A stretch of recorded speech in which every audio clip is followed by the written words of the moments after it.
Now, do you believe what you see, or do you see what you believe? Well, have a look at this. What do you see there? Most people see a large 9 with a small 5 stuck up in the corner of it.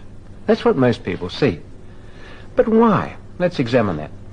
It wasn't until a few hundred years ago that artists discovered perspective, and they started to use it in their paintings and drawings.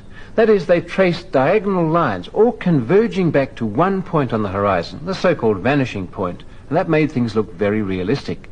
And then they began to realize why things look smaller when they are distant, and just how much smaller they would look if they're a certain distance from you.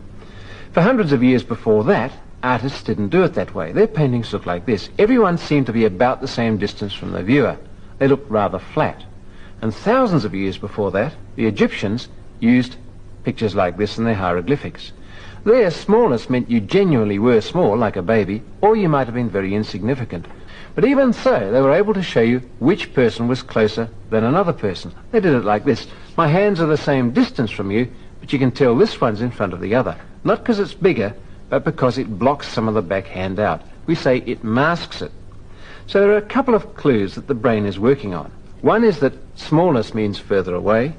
The other is that masking means closer to you. What happens if you provide the brain with both those clues together?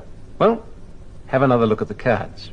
It looks like a small 5 stuck on a large 9. This is how the trick's done. Well, as you can see, it's cunningly arranged. This is what we've done, and you can do it at home if you have an old pack of cards. You take the front card and chop the corner out of it. Then you take the back card, position it quite a way away, just so that it fills in that corner like that. Now the back card, being further away, is smaller, but it appears to be masking the front card, and the brain is left with a choice. It has to make a bet. Does the smallest mean distance, or does the masking mean closer?